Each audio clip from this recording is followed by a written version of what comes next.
Hey everybody, today we're going to be looking at various physical properties of soil. The first one we're going to look at is soil texture, and we'll also look at porosity and permeability together. That will tell us something a little bit about the physical characteristics of the soil and its ability to retain water. So first we're going to start with looking at soil texture, and this is a test that will require a jar, some soil, some powdered laundry detergent, and some water. And it will take anywhere from 24 to 48 hours. I'm going to be wearing different clothes next time you see me for the soil texture.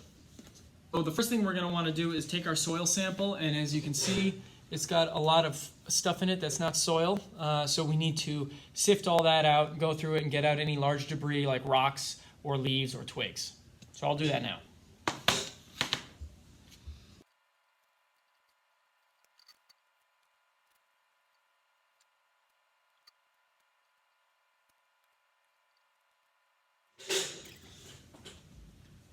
All right, so I've filtered out most of the big pieces of detritus like twigs and rocks, things that aren't soil, anything living. We just want this to be as pure soil as we can, and I've put it in a jar. So now what I'm going to do is I'm going to put a tablespoon of powdered laundry detergent in there, and I'm going to put some water in, and I'm going to mix it up. What this is going to do is the laundry detergent will help emulsify the soil and help it dissolve, and then help the soil particles stick together. The soil is broken up into three main types of particle: sand, silt, and clay, with sand being the largest size particle and the heaviest, silt being the medium size, and clay being the smallest particles and the lightest. So the detergent will help separate everything out and help the silt stick to the silt and the clay stick to this clay, etc. And then what's going to happen over time, I'll leave this to sit for about 48 hours. And it's the sand is the heaviest. That's going to settle out to the bottom of the jar first. Then the silt will settle out over the course of about a couple hours. And then the clay will take a really long time to settle. So at the end of the 48-hour period, we'll have a nice layer cake of soil that will help us determine how much of this is clay, how much of this is silt, and how much of this is sand. So I'm going to go and do that now. It's a hefty tablespoon. And then I'll fill almost to the top with water and cap it.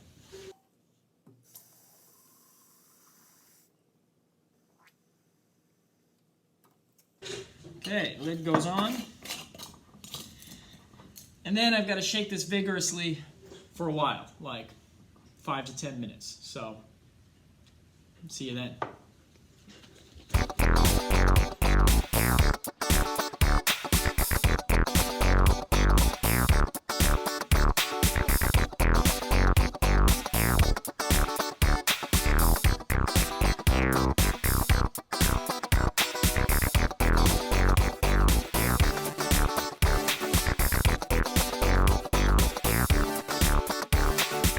So I shook it for a while, and you can already see it's been sitting for maybe a minute or two now, undisturbed.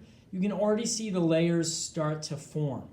Right around midway through the jar is a line where you can see the heavier, denser soil particles, like sand, are settling very quickly. They'll settle within the first minute to the first hour.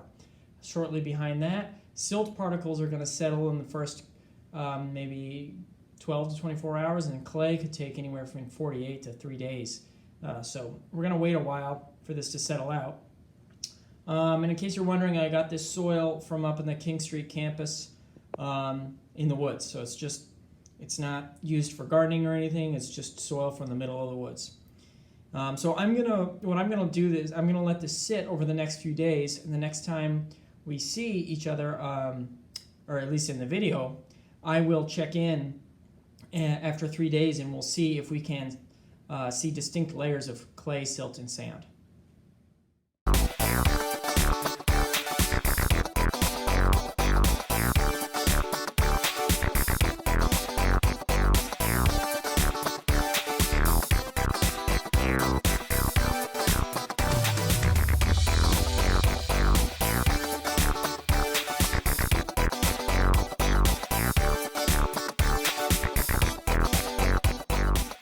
This is what it looked like after about 12 hours of waiting.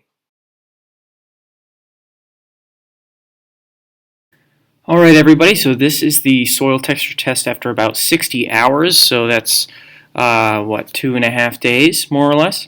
And if we take a look at what has settled out, we can see what it appears to be one big layer and one tiny layer, but if we look a little closer, I'm going to zoom in here.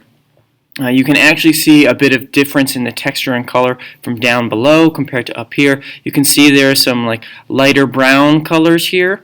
This whole section here is probably, I'm going to say, is the sand, whereas this section here, right, kind of where we start to see this color change, so probably this section here is going to be silt, and then this top little layer here, tiny layer, is going to be clay. So you can very clearly see the difference between the silt and the clay. The harder one to see is the difference between the sand and the silt. Sand being the bottom, silt being here, and I would say the line is right about here. Right about here.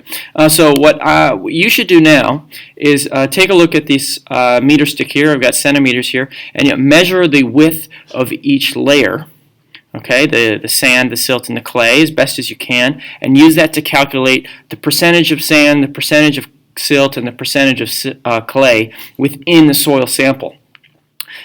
There's space for you to record that in your data table. I don't give you a space to actually determine using those percentages what the soil texture is. So you can use the soil texture pyramid that is provided on the next page, and if you could just write that in next to the data table for part A. I didn't put a space for it, but once you determine what type of soil texture it is, you can just write that in anywhere near the data table.